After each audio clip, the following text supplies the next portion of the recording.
So guys, ayan, update ko kayo sa ating mantika. So ito ay nagtaas mga last month. So ngayon ay bumaba naman ng bahagya.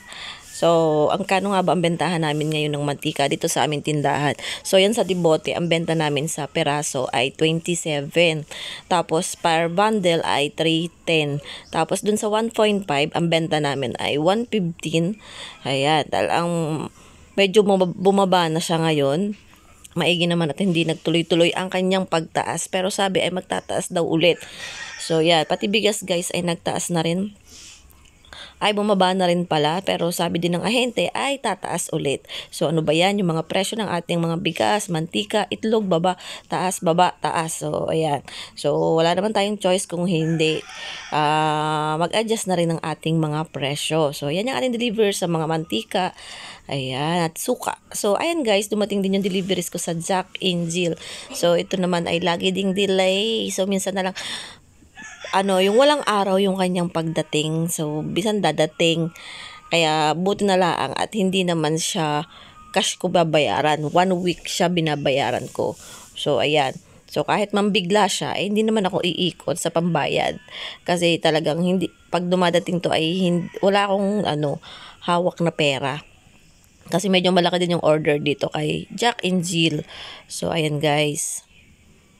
Ito yung ating mga in-order sa kanya. At ito ang ating delivery sa itlog. Bagong-bago lang din yan. Yan ang aking presyohan sa itlog.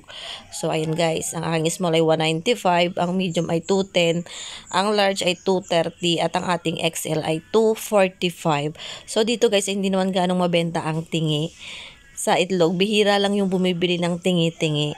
So, yun yung nakakatuwa. At saka, per tray sila at kalahating tray. So, ayan, check ng kapatid ko ang aking delivery sa Jack and Jill product. At ito lang naman yung in-order natin sa kanyang mga chichirya, kape, candy. Ayan. So, kailangan i-check natin para iwas, lugi. So, yan naman ay lagi natin ginagawa at lagi ko yung pinapakita sa inyo yung pag-check ng aking deliveries. So, ayan guys. Sunod-sunod pa rin po ang ating deliveries at thank you po at nakakapag-order pa rin tayo ng ating mga paninda dito sa ating tindahan. So, pag nakaka-order tayo ay meron tayong nabibenta kahit paano. So, ayan, paikot-ikot lang.